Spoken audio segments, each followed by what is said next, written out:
Hi everyone, welcome to another segment.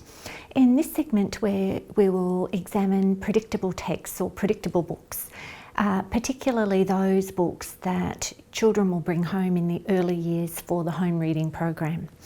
So what we'll look at today briefly are what are predictable readers, how are they constructed by publishers, and how are they selected for the home reading program, and what is their purpose at home when the children bring them home. So predictable readers or predictable texts resemble these sorts of books. So this is a very early one where you'll notice that there's not a lot of print on the page, the size of the font is quite large, and if you leaf through the text, what you'll notice is that it's very repetitious. So lots of repeated words or high frequency or sight words, and lots of repeated grammar or text structures. These will increase in their gradient of difficulty or their level of difficulty or complexity, and as they do, what you'll notice happening is that the size of the font will start to reduce, that the pages will now vary in terms of what's written, and over time what you should see are that there is a good mix of fiction and non-fiction, but if I hold these up you'll notice that decreasing font size. So as they become more complex, the size of the font will reduce, the length of the sentences will increase, the frequency or number of more complex words will increase, and you'll find at the very early levels particularly that there'll be lots of the same sight words appearing in the text.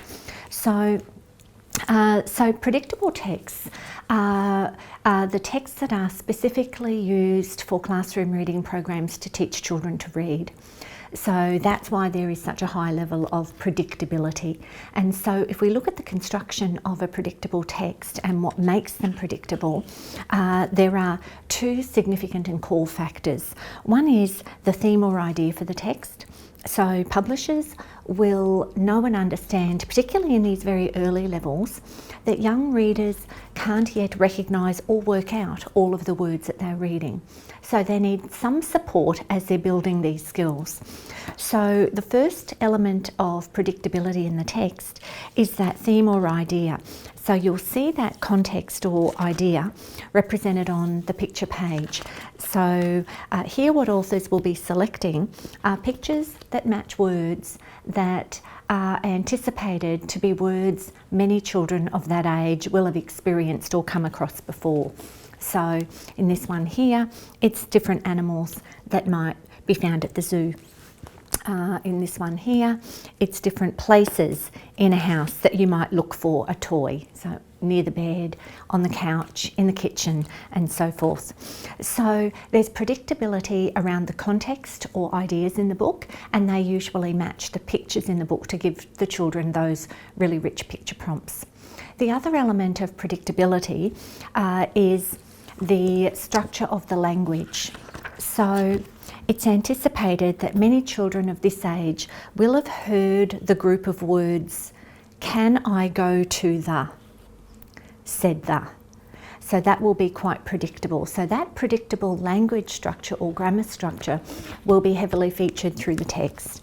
And even as children move through these books, those elements of predictability are still heavily featured. I am going to the something. So there's we will come, all of those familiar little structures that children know go together. So those two elements of predictability, which we often term meaning or semantic information, and syntactic or structural information, which just refers to the way groups of words are put together, are strongly supported. And or the other thing that then helps the children with some of those words is the picture prompt. So that's what they are and how they're constructed. And as the texts move through the different levels or levels of complexity, what happens is that you start to notice that there are more words in sentences, and the sentences become slightly less predictable over time. Which ones will children bring home for the home reading program? Well, teachers are very strategic about what is sent home in the reading program at home. Your child will be issued books or be offered from a selection of books that teachers believe will sit at an easy level, that won't be too difficult for home reading. Most certainly teachers don't expect children to take home reading books and for you then to need to teach them how to read them. That's not their assumption. They're in really good hands at school with the experts teaching them to read.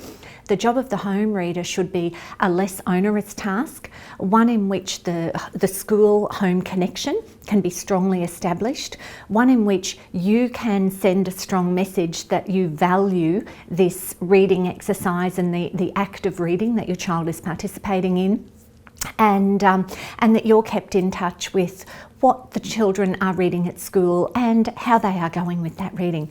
So when the reading book comes home, if it's familiar, it will be one that the children have seen before. If it's unfamiliar, it will be one that the teachers anticipate should be at an easy level for your child, so not too much of a struggle. So that's how the books are selected. Occasionally, your child might bring home a book, particularly if they're self-selecting books, that might be difficult, even if it's anticipated to be at an easier level. And look, that will happen. It can happen because children have different life experiences, and a book might be themed the aquarium, and it might be about all different things that you see at the aquarium. So even though the other structure supports in the book might be quite simple, and the pictures themselves might be things that we anticipate or expect lots of children may have seen. If you've never been to an aquarium because there's not one in your area, then that will make that book a little bit more difficult. So if that happens, when you're walking through the pictures, that's a really good way and a good time to talk to the children about what the names of those particular things is, and that way when they do the reading, they'll find that much easier.